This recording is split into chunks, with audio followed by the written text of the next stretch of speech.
If property taxes are technically limited by law, why does it feel like half of California is standing on the edge of a financial cliff? There is a shared sentiment spreading across the Golden State, quiet but heavy, particularly among those who have spent decades living in the same home. It isn't the result of a single, shocking announcement on the evening news. It isn't one specific law that changed overnight, yet the foundation of stability is cracking. What once felt like a guarantee, the idea that if you pay off your mortgage, you are safe forever, is starting to feel fragile. Staying in the place you have called home for 30 or 40 years no longer feels simple. It feels like a battle. People aren't just asking about tax rates anymore. They are asking a much more desperate question. Do I still have the energy, the money, and the resilience to keep up with a system that feels like it is closing in from every direction? Welcome to Tax Hack Pro. In this video, we are going to break down the invisible pressures driving the backlash against Governor Newsom's housing policies and explain why California property taxes and the hidden costs surrounding them are pushing residents to the breaking point. Number 1, the inheritance reassessment time bomb. There's a quiet fear moving through families across California, a realization that often doesn't hit until the funeral is over and the paperwork begins. It is the moment heirs realize that the home their parents spent a lifetime paying for, maintaining, and protecting may not stay in the family, not because of a family dispute, not because they want to cash out, but because the property taxes are about to make keeping the home mathematically impossible. This issue, primarily driven by the changes under Proposition 19, has turned property tax reassessment after inheritance into one of the most emotionally charged financial issues in the state. As California continues to tweak its housing tax policies, we aren't seeing one massive tax hike. Instead, we are seeing a series of overlapping adjustments that, when combined, create a wall of cost that is impossible to climb. Let's look at the reality. Legally speaking, under the new rules, when a home is passed down to a child, the property tax base is no longer automatically protected in the way it used to be. Unless the child moves into the home as their primary residence, and even then there are caps on the value, the home is reassessed at current market value. Think about what that means in California. Imagine a couple bought a home in the 1980s for $100,000. Thanks to Proposition 13, their taxable value has stayed relatively low, perhaps assessing the home at $200,000 today, with a tax bill of around $2,500 a year. That is manageable, that is stability. But today, that modest home is worth $1.5 million. When that home passes to the child, if they trigger a reassessment, the tax bill doesn't stay at $2,500. It jumps to 1% of $1.5 million. That is $15,000 a year. That is a 500% increase overnight. On paper, the state calls this closing a loophole. In real life, it is an eviction notice for working-class families. For decades, parents believed that as long as they paid their dues, their home would be a permanent safety net for their legacy. But when inheritance enters the picture, that belief shatters. The question shifts from who gets the house to can anyone afford to keep the house. For older homeowners, this is agonizing. It isn't just about the money. It is about the erasure of a lifetime of work. They feel the system is rigged to force the sale of family properties, turning neighborhoods of long-term residents into transient zones for high-income buyers who can afford the new tax rates. It creates a sense that the California dream comes with an expiration date. Number 2, the illusion of wildfire tax deferrals. What does it really mean when the state tells you that your property taxes are deferred after a wildfire destroys your community? For many California homeowners, hearing that word initially brings a wave of relief. You are standing in the ashes of what used to be your living room. The idea that the county won't be demanding a property tax check immediately feels like a lifeline. No penalties, no immediate bills, no added pressure while you are living in a hotel or a trailer. But as more families move through the recovery process, a brutal truth is setting in. A deferral is not forgiveness. A deferral is just a pause button, and in the world of finance, time has a weight of its own. California allows property tax deferrals for homeowners in disaster zones, pushing deadlines out, sometimes for years. On paper, this is a compassionate policy. Demanding tax payments from someone waiting on an insurance check while sleeping on a relative's couch would be cruel. The deferral prevents late fees and gives homeowners breathing room. However, what the policy fails to do is erase the obligation. The tax bill doesn't shrink, it just waits in the shadows. For a younger working couple, this might be manageable. They assume they will rebuild, get back to work, and catch up. But for retirees living on fixed incomes, this waiting period is a source of constant, low-level dread. They are watching the calendar. Each month that passes brings them closer to the moment when those deferred taxes come due. And that bill will arrive at the exact same moment as the costs for rebuilding, the new, higher insurance premiums, and the inflated cost of everyday living. Consider the emotional context. Wildfires don't just burn structures. They burn routines. They destroy health records, family photos, and a sense of safety. Older homeowners often describe a feeling of profound exhaustion. They are spending their golden years fighting with insurance adjusters, searching for contractors who are booked out for 2 years, and navigating a bureaucracy that requires endless forms. In this state of mind, the tax deferral feels less like help and more like a looming threat. Many seniors use the deferral period as a holding pattern, delaying the inevitable decision. Do they try to rebuild, knowing they are walking into a financial trap, or do they sell the land and walk away, accepting that they will never go home again? The deferral doesn't answer that question, it just lets it fester. Furthermore, there is a widespread misunderstanding about the mechanics of this debt. Some assume the taxes will be wiped out if the recovery takes too long. They won't. The rules are strict, and eligibility is tied to specific disaster declarations. If a homeowner decides not to rebuild and sells the lot, the deferred taxes must be paid from the proceeds. If they pass away during the deferral, the debt attaches to the estate. It creates a scenario where the government is the first creditor in line, waiting to be paid from the ashes of a tragedy. Number 3, the old tax base transfer trap. If you rebuild the exact same home that burned down, why can your property taxes suddenly jump as if you just bought a brand new mansion? This is the question that leaves older homeowners confused, angry, and financially exposed. In theory, California law allows homeowners to keep their original, low property tax base if a home is destroyed by disaster and rebuilt within a specific timeframe. This is meant to be a protective shield. You shouldn't be penalized for replacing what you lost. But in practice, this rule acts like a narrow gate that is rapidly closing, and many seniors simply cannot move fast enough to get through it. The core problem is that the law ignores the messy reality of post-disaster life. It focuses on timelines, permits, and deadlines. It assumes a linear path to recovery, but for a retiree, the path is never linear. It is full of roadblocks. After a disaster, you don't start pouring concrete the next day. You spend 6 months fighting your insurance company to get a fair payout. You spend another 6 months trying to find an architect.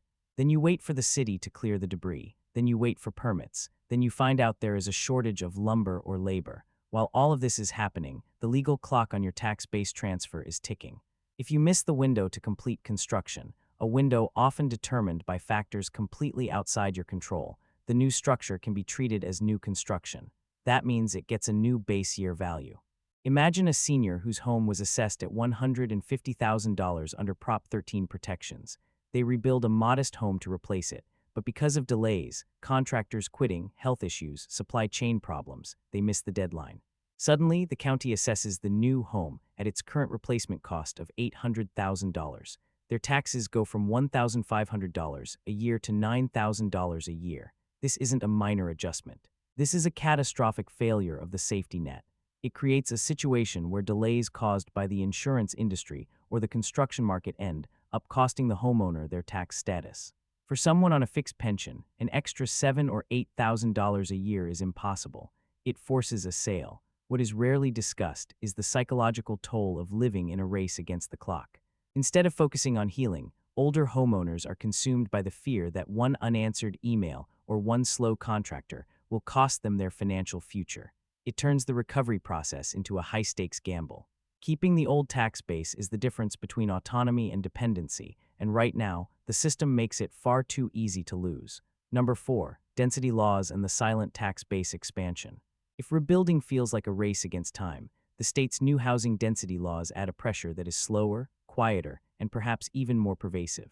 California is pushing hard to solve its housing shortage through measures like SB 423 and OB 2011, laws designed to fast-track multifamily housing and bypass local review processes. On the surface, this sounds like a supply and demand solution. Build more units, house more people. But for longtime homeowners, specifically those in aging suburbs, these laws raise a different, unsettling question. What happens to the people who are already here? These laws do not raise property tax rates directly. Politicians are very careful to emphasize that, but they do something else. They expand the tax base by fundamentally changing the value of the land. When a neighborhood aimed at single-family homes is upzoned to allow fourplexes or mid-rise apartments, the potential value of that land skyrockets. It is no longer valued just as a place for one family to live. it is valued as a development opportunity. Over time, this shifts the character and the cost of the neighborhood. More density brings more traffic, more demand for services, and higher underlying land valuations. For an older homeowner who intends to stay put, this creates a highest and best use pressure. Even if their Prop 13 value is locked in, the world around them is becoming more expensive. This connects directly to the inheritance fears we discussed earlier. If the land your modest house sits on is suddenly worth $2 million because a developer can put apartments on it, your children face an even steeper tax cliff when they inherit it. The density laws effectively accelerate the appreciation of land, which accelerates the tax burden for the next generation. There is also the emotional disruption. Many retirees chose their neighborhoods specifically for quiet stability. They paid for a certain quality of life. Density laws disrupt that contract. They introduce construction noise, parking shortages, and a transient population. It creates a feeling that the ground is shifting beneath their feet. Supporters say this is necessary progress, but for a senior citizen who just wants to live out their years in peace, it feels like their community is being sold out to developers, with the long-term tax consequences passed down to their heirs. Number 5, the solar exemption, a rare island of stability.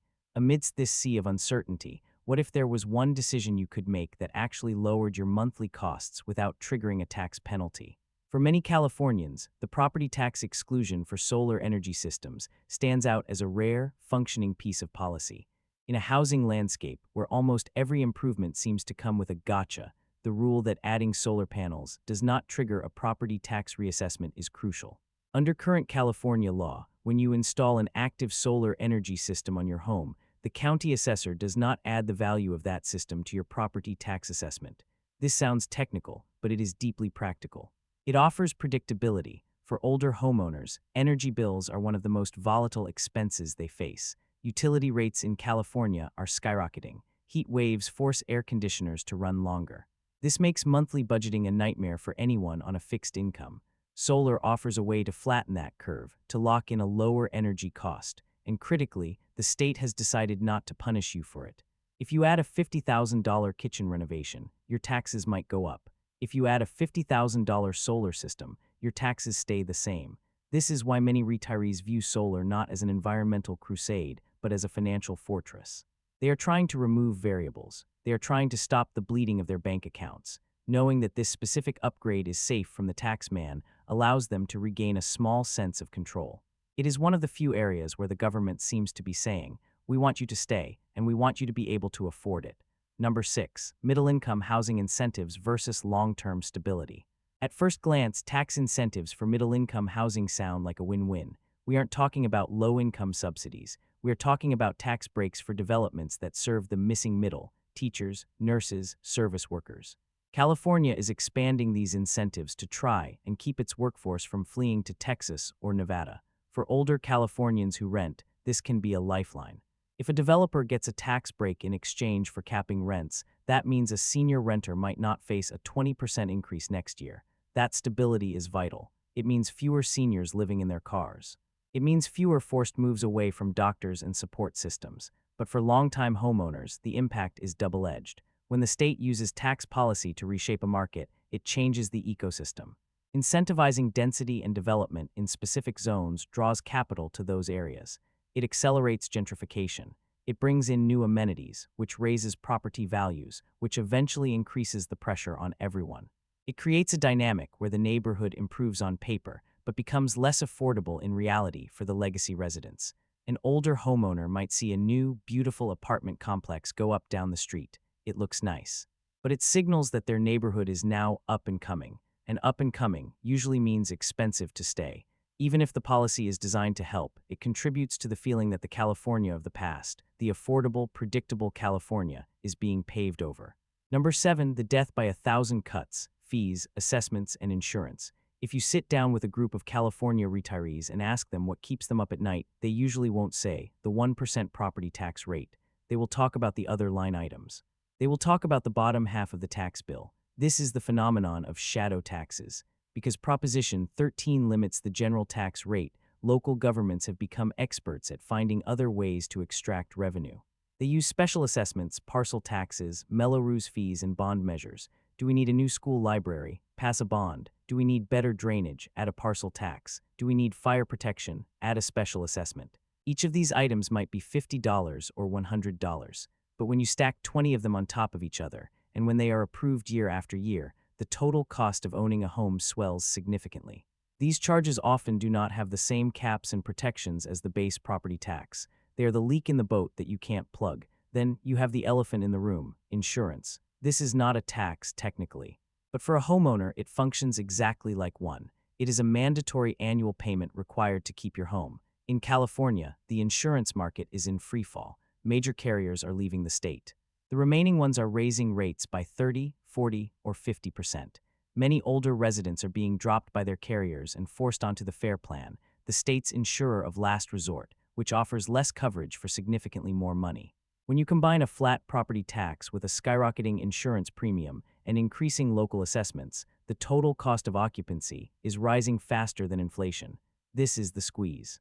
A retiree might have a fixed mortgage payment, or no mortgage, and a capped property tax base. But if their insurance goes from $2,000 to $6,000 and their local assessments add another $1,000, their monthly budget is destroyed. There is no Prop 13 for insurance. There is no cap on special assessments. This explains the unease. It explains why people feel like they are losing their homes even if the headline tax rate hasn't changed. They are facing a system where the price of admission to live in their own house keeps going up, regardless of their ability to pay. What is happening in California is not about one bad law. It is about a convergence of pressures. It is about the inheritance laws that threaten legacy. It is about the disaster rules that make rebuilding a gamble. It is about the density laws that change the ground beneath your feet. And it is about the shadow costs that eat away at your fixed income. Older homeowners are the canary in the coal mine. They feel these pressures first because they have the least ability to generate new income to fight them. They are realizing that in modern California, holding onto a home requires more than just paying off the mortgage. It requires navigating a minefield of bureaucracy, hidden costs, and shifting regulations. If you live in California, if you own a home, or if you hope to retire here one day, you cannot afford to ignore these shifts. Understanding the fine print of these tax laws isn't just boring financial homework. It is the only way to protect your future. You need to know the deadlines for base year transfers. You need to understand the trust structures that might help with inheritance. You need to know which solar investments are safe. This is what we do here at Tax Hack Pro. We cut through the political noise and the complex legal jargon to give you the real-world breakdowns of housing, taxes, and cost of living issues. We want you to stay ahead of the curve, not get crushed by it. Thank you for watching all the way to the end. If this breakdown helped you understand the unease you are feeling, please hit that like button. It helps get this information to other homeowners who need it. And make sure to subscribe to Tax Hack Pro so you don't miss our daily deep dives into the economy and your wallet. Check out the videos on your screen now for more strategies to protect your wealth. Goodbye and see you in the next video.